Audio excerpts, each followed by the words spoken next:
तलावाचे जलपूजन आमदार आशुतोष काळे यांच्या हस्ते संपन्न। एवढ्यावरच आपल्याला थांबायचे नाही, आपल्याला कोपरगावला स्मार्ट सिटी करायचं। आमदार आशुतोष काळे। कोपरगाव शहराचा पाणी प्रश्न हा मागील काही दशकापासून प्रलंबित होता, त्यामुळे महिला भगिनींना मोठा त्रास सहन करावा लागत होता।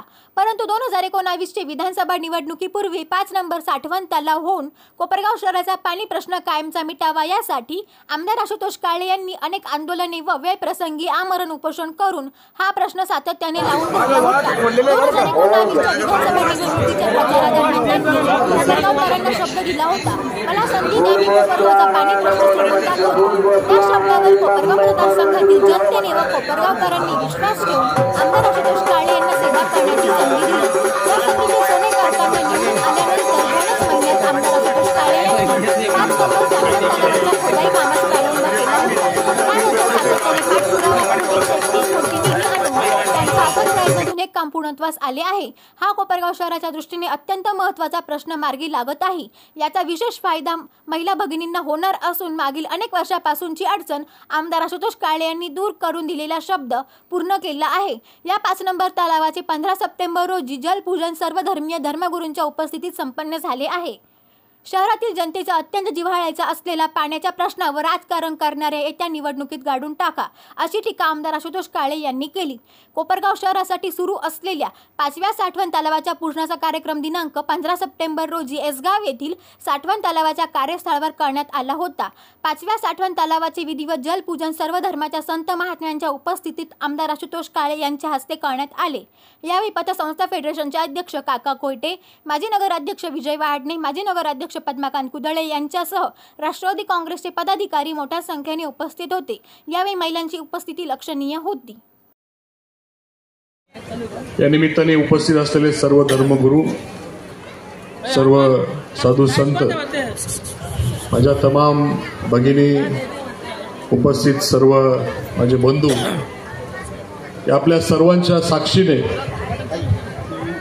तसेच आपल्या शहरातील सर्व नागरिकांच्या साक्षीने जे काय आपण मला सेवा करण्याची संधी दिली त्या माध्यमातून आपल्या या 5 नंबर तलावाचं काम या ठिकाणी पूर्ण झालेलं आहे आणि त्याचं जलपूजन या ठिकाणी संपन्न झालेलं आहे। मी आपल्या सर्वांचे या कार्यक्रमाच्या निमित्ताने खूप खूप स्वागत करतो, आभार मानतो। आपल्या सर्वांना 1 वर्षापूर्वी आपण ज्यावेळेस या कॉन्क्रिटीकरणाच्या कामाचा शुभारंभ केला त्यावेळेस सविस्तर सर्व गोष्टी सांगितलेल्या होत्या। कशा पद्धतीने आपण तलावाचं काम पूर्ण केलेलं आहे, काय काय अडचणी आपल्याला सुरुवातीपासून शेवटपर्यंत आल्या आणि या अडचणींवर मात करून आपण इथपर्यंत पोहोचलो। याच्यामधल्या काही ठराविक गोष्टी या ठिकाणी सांगण्यासाठी मी उभा आहे। सुरुवातीला माजी आमदार अशोकरावजी काळे साहेब ज्यावेळेस आमदार होते त्यांनी 4 नंबर तलावासाठी निधी आणला होता, परंतु काही राजकारण झालं आणि तो निधी खर्च झाला नाही आणि म्हणून 4 नंबर तलावाचं विस्तारीकरण होऊ शकलं नाही आणि कालांतराने त्या ठिकाणी 4 नंबर तलावाचं काम करणंही शक्य झालं नाही, कारण मुख्य स्टोरेज आपला 4 नंबर झालेला होता आणि म्हणून 5 नंबर तलाव पहिले पूर्ण करावा आणि नंतर बाकीचे 1 ते 4 तलावांना हात लावावा अशी परिस्थिती त्या ठिकाणी निर्माण झाली आणि म्हणून 5 नंबर तलावाचं काम त्यावेळेस समृद्धी महामार्गाचं काम चालू होतं आणि त्या समृद्धी महामार्गाला मोठ्या प्रमाणामध्ये मटेरियल लागणार होतं आणि ते मटेरियल या ठिकाणी तिथे ठेवलेलं होतं। जवळपास याच्यावरती 20-20 फूट ते मटेरियल होतं। 2019च्या अगोदर ते ठरलेलं होतं, परंतु काय राजकारण झालं आता हे विजयराव वाडणे साहेब यांना जास्त माहिती, मी काय सांगणार नाही, परंतु ते काम झालं नाही। पण जशी 19ची निवडणूक झाली, आपण सर्वांनी मला आशीर्वाद दिला, मला निवडून आणलं, 2च महिन्यामध्ये आपण ते काम समृद्धी महामार्गाच्या कॉन्ट्रॅक्टरकडनं चालू करून घेतलं आणि त्या ठिकाणी आपल्या नगरपालिकेचे 7 ते 8 कोटी रुपये त्या ठिकाणी वाचले। त्याच्यानंतर आपल्या पाण्याचं आरक्षण असेल, हे देखील आपण शासनाकडे मिळवलं. ते मिळवत असताना नगरपालिकेचं पाणीपट्टी असेल ती त्या ठिकाणी प्रलंबित होती, म्हणून आरक्षण मिळायला देखील अडचण होती. आपण त्या ठिकाणी इरिगेशनची मीटिंग घेतली. त्या पाणीपट्टीमध्ये आपण हप्ते पाडून घेतले. हप्ते पाडून घेतल्यानंतर इरिगेशनने आपल्याला त्या ठिकाणी आरक्षण वाढवून दिलं. आरक्षण मिळालं, तांत्रिक मान्यता मिळाली, प्रशासकीय मान्यता मिळाली. तांत्रिक मान्यता मिळत असताना तुम्हाला अक्षरशः सांगतो, रात्रीच्या 11 वाजता त्या ठिकाणी ती तांत्रिक मान्यता मिळवण्यासाठी मी प्रयत्न केले. हे काय मोकळं या ठिकाणी सांगू शकत नाही, आता सांगण्याची वेळ त्या ठिकाणी आली. तांत्रिक मान्यता मिळाल्यानंतर प्रशासकीय मान्यतेला पण त्या ठिकाणी भरपूर प्रयत्न करावे लागले आणि प्रशासकीय मान्यता मिळाली. हे सगळं झालं, आपल्या तलावाचं काम चालू झालं. तलावाचं काम चालू झाल्यानंतर काही लोकांनी लगेच न्यायालयामध्ये त्या ठिकाणी केस दाखल केली. केसमध्ये काय मागणी केली का पाण्याचं आरक्षण त्या ठिकाणी बेकायदेशीर आहे, शेतीचं पाणी कमी होऊन पिण्यासाठी त्या ठिकाणी दिलं जाणार आहे. परंतु या सगळ्या खोट्या बातम्या किंवा अफवा त्या ठिकाणी पसरून किंवा चुकीच्या गोष्टीवरनं त्या ठिकाणी न्यायालयामध्ये केस दाखल झाली. बरं, एकदा नाही, दोनदा नाही, तब्बल 8 वेळेस त्या ठिकाणी न्यायालयामध्ये वेगळ्या वेगळ्या पद्धतीने त्या ठिकाणी केस दाखल करण्यात आली आणि आजही त्या ठिकाणी न्यायालयामध्ये तारीख चालू आहे. बरं, तारखा किती झाल्या? आतापर्यंत 22 तारखा झालेल्या आहे आणि अजूनही त्या केसचं सुनावणी चालू आहे. परंतु या सर्व अडचणी आल्या, आशीर्वाद माझे प्रयत्न त्या ठिकाणी होते. आपल्याही नगरपालिकेला त्या ठिकाणी हिस्सा भरायची गरज होती. शासनाने जो काही निधी दिलेला होता त्याच्यापैकी 85% ते अनुदान म्हणून दिलं जाणार होतं, पण 15% नगरपालिकेचा हिस्सा त्या ठिकाणी भरावा लागणार होता. नगरपालिकेकडं तेवढं उत्पन्न नव्हतं, म्हणून एवढा 20 कोटी निधी जर भरायचा असता तर नगरपालिकेला कमीत कमी 5 ते 10 वर्ष त्या ठिकाणी थांबावं लागलं असतं. ही अडचण लक्षात घेतली आणि म्हणून तो देखील निधी 20 कोटी निधी हा शासनाच्या माध्यमातून माफ करून आणला आणि तलावाला त्या ठिकाणी गती आली. अनेक लोकांनी अनेक अफवा पसरवल्या. तलाव पूर्ण होणार नाही, 30%च पूर्ण होईल, आता 50%च होईल, पहिला हप्ता येईल, दुसरा हप्ता येणारच नाही, तिसरा हप्ता तर लांबच राहिला.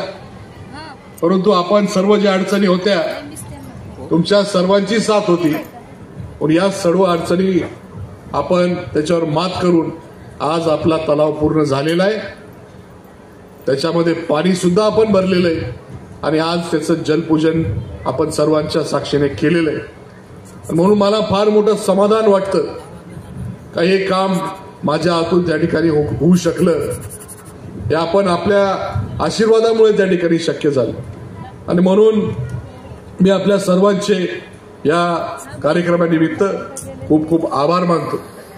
पाण्याचा जरी प्रश्न या तलावाच्या माध्यमातून सुटणार आहे, आपल्याकडे एवढं स्टोरेज झालेलं आहे का आपण दिवसाड पाणी देऊ शकतो. परंतु आपल्या या कार्यक्रमाच्या निमित्ताने दिवसाड म्हणजे 5 नंबर झालंय, म्हणून याच्यानंतर 1 ते 4चंही काम आपल्याला करायचंय. ते काम आता आपण हाती घेऊन ज्यावेळेस ते काम पूर्ण होईल आपल्याला रोजही पाणी देता येईल. पण आता आपल्या या कार्यक्रमानिमित्त आपल्या सर्वांना विनंती, बरेच लोक अजूनपर्यंत जुन्या लाईनवर कनेक्शन आहे. आपण सर्वांनी ते कनेक्शन नव्या लाईनवर शिफ्ट करून घ्यावे, तर हे सर्व वितरण आपल्याला व्यवस्थित करता येणार आहे. तेवढं आपण सर्वांनी करावं. 5 नंबर तलावाचं काम पूर्ण झालेलं आहे, वितरण व्यवस्थेचंही काम चालू आहे, टाक्यांचंही काम चालू आहे. हे जरी होत असलं तर आपल्याला कोपरगाव शहरामध्ये जो काही बदल दिसतोय याच्यामध्ये अनेक इमारती असतील, शासकीय इमारती, याच्यामध्ये पोलीस स्टेशन असेल, वसाहत असेल पोलीस स्टेशनची, न्यायालयाची इमारत असेल, बस स्टँड इथलं व्यापारी संकुल असेल, बाजारतळ इथलं व्यापारी संकुल असेल, नगरपालिकेच्या तिथले 2 व्यापारी संकुल असतील, उपजिल्हा रुग्णालय असेल, सर्व प्रमुख रस्ते असतील, ITIची इमारत असेल, अशा सर्व कामांसाठी आपण निधी उपलब्ध केले. आतापर्यंत या सर्व कामांना नगर म्हणजे पाणी पुरवठा असेल, या शासकीय इमारती असतील, विविध स्मारक असतील, विविध सभागृह असतील, या सर्वांसाठी 350 कोटी निधी उपलब्ध झालेला. आणि आता आपली भुयारी गटाची योजना आहे, तिचं देखील प्रशासकीय मान्यता अंतिम टप्प्यामध्ये आलेली आहे. ती देखील 323 कोटीची आहे. म्हणजे जवळपास 700 कोटीचे कामं आपल्या शहरासाठी या 5 वर्षामध्ये मंजूर करून आणलेले. आणि या सर्व मूलभूत गोष्टी, शहराच्या वैभवामध्ये भर घालणाऱ्या गोष्टी, शहराची बाजारपेठ सुधारेल यासाठी या गोष्टी महत्वाच्या आहेत. आणि म्हणून त्या सर्व गोष्टींवर आपण काम केलेलं. परंतु एवढ्यावर आपल्याला थांबायचं नाही. आपण पाण्याचा प्रश्न सोडवलेला आहे. भुयारी गटारचा प्रश्न असेल, अनेक ज्या काही शासकीय इमारती, ज्या मुख्य रस्ते असेल, सर्व गोष्टी केलेल्या आहेत. परंतु आपल्याला आपल्या कोपरगाव शहराला जिल्ह्यामध्ये 1 नंबर करायचंय, राज्यामध्ये 1 नंबर करायचंय. यासाठी आपले प्रयत्न त्या ठिकाणी चालू. जे बाकीचे विकसित शहर आहे, जे आपण म्हणतो स्मार्ट सिटी, ती स्मार्ट सिटी आपल्याला कोपरगाव शहराला करायचं. आपल्या दक्षिणेकडे आपण विचार केला तर MIDC आपल्याला मंजूर झालेली, त्याच्यामुळे त्याचाही फायदा आपल्याला कोपरगाव शहराला मिळणार आहे. आणि म्हणून माझी आपल्या सर्वांना विनंती, जे कोणी लोक या का त्यांचं राजकारण संपेल, पाण्याचा प्रश्न संपला तर राजकारण कशावर करायचं, हे सर्व प्रश्न संपले तर राजकारण कशावर करायचं, एवढ्या एका गोष्टीसाठी या सर्व कामांना ते आडवे आले.